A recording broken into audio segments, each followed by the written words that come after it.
Akwaba, you're always welcome to my channel. My name is Efo Selasi. Today I'm here with Winime.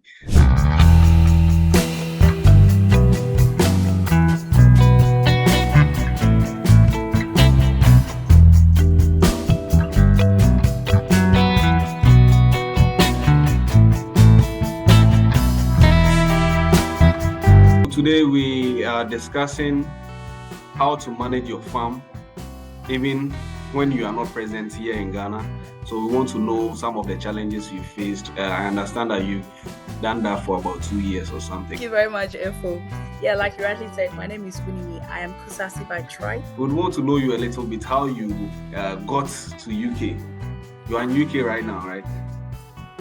Yes, I am. I'm in UK at the minute. Which part of UK? I'm in Birmingham. Birmingham, West Midlands. Birmingham. Okay. That's nice. Just tell us a little bit about yourself. What you were doing here before you got there. Yeah. Okay, so I traveled in 2016. Prior to that, I had just done my master's in UCPC after Kenya University, and then I was teaching. I got married, and then I relocated. You relocated because you got married? Absolutely, yes.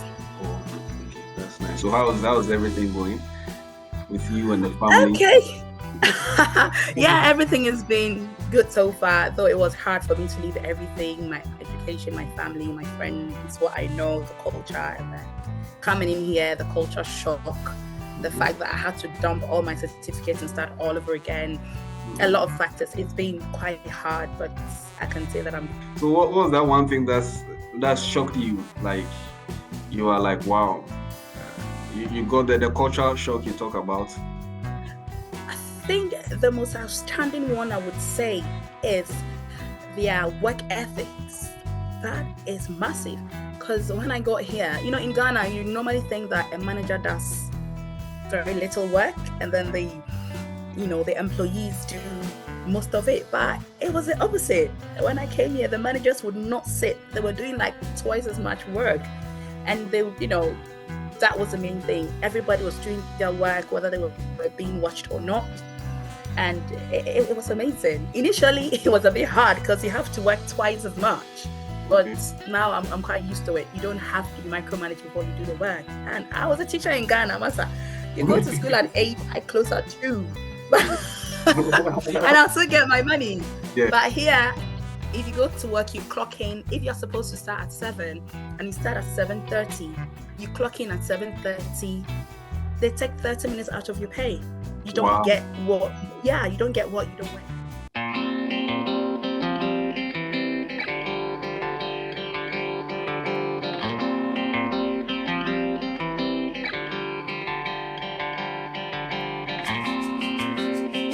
Growing up, like I said, I used to visit the farm a lot, and my dad also had some farms, and those were the best moments of my life. Not because I'm doing this video, but if I'm to recall my favorite moments in life were those in the farm. I didn't grow up in the farm.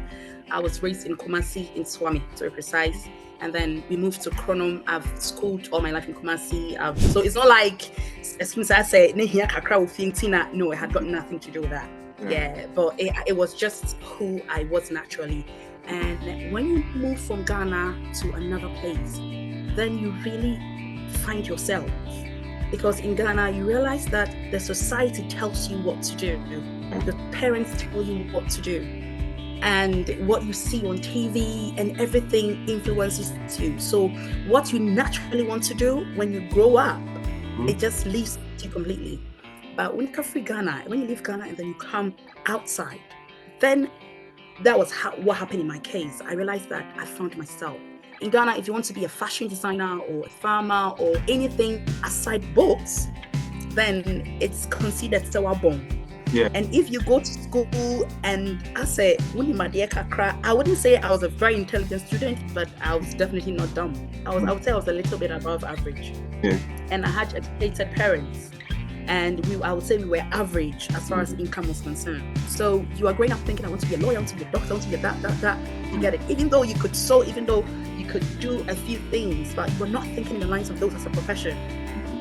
So when you leave that space, and then those factors don't influence you anymore, and you really want to be true to yourself, then you realize that all those things were influenced by other things. I wanted to be a lawyer. Okay. I mean, when I finished secondary school, and I couldn't make the grades to get to law school, I cried. I did everything humanly possible.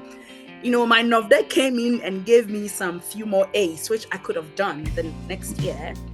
But, things happened, and my dad said, oh, you do land economy. When you finish, come and do law. And I was in uni thinking, I'm not going to do this land economy thing. I'm going to do law, I finished, and life happened, and I realized I had to move on, and then subsequently along the line, get back into the law field and all that.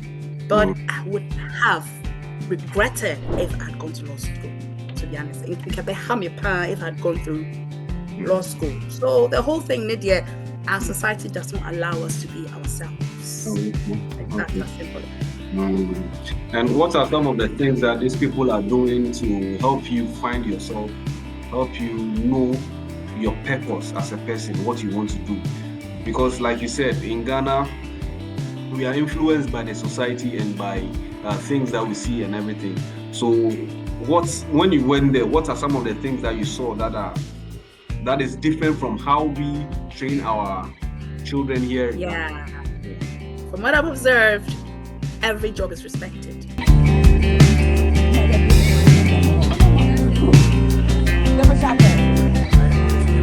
Hey, you lose whoa, what you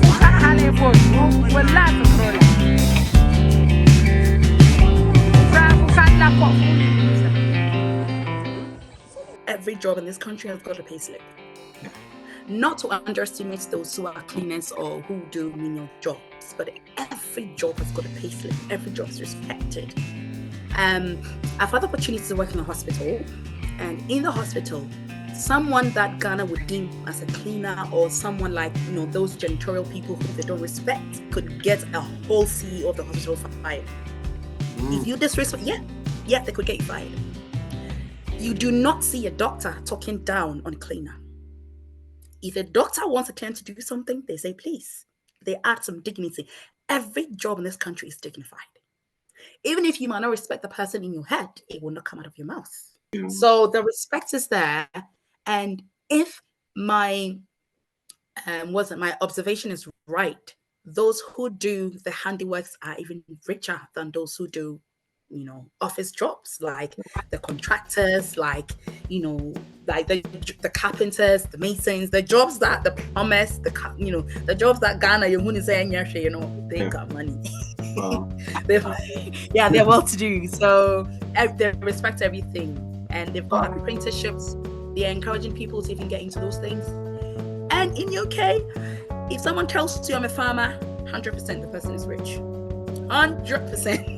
Because it's not easy to own land. It's not easy to do, to just be a farmer, because it means a lot of certification. It means that either your parents may have, left some land for you to inherit, and a whole lot of things. So everything is respected, and they allow people to be who they want to be. Though at times it might not be a safe space in Ghana to do that because of limited opportunities.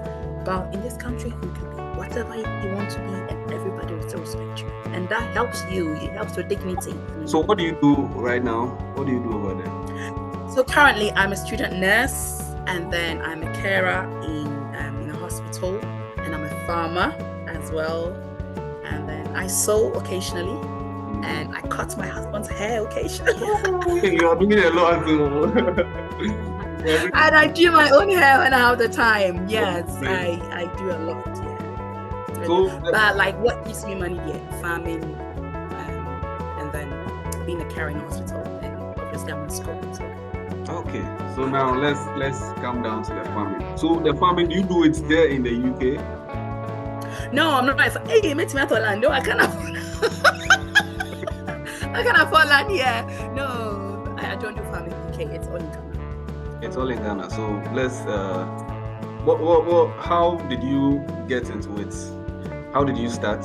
Like, let's start with the land acquisition. How you were able to acquire land over here? Okay, so when I started, I came to this country 2016. I wanted to get into farming. I called my parents to tell them about it. And they're like, oh, it's not bad. But you see, because you are not here, no, there are lots of problems. They discouraged me. I forgot about it. And then I went into importing containers to Ghana. And then COVID came, everything just went down the drain. So we had to rethink. And my husband and I were like, okay, if that's the case, let's go back to what we wanted to do initially, the farming. So we started watching lots and lots of videos. I would give the credit to my father-in-law. My father-in-law saw some videos about catfish, and then he called us to tell us, there's this catfish thing. I've started a little thing home. We started watching the videos, one thing led to the other, and then we're like, this is it. We both want to do this. Let's crack on.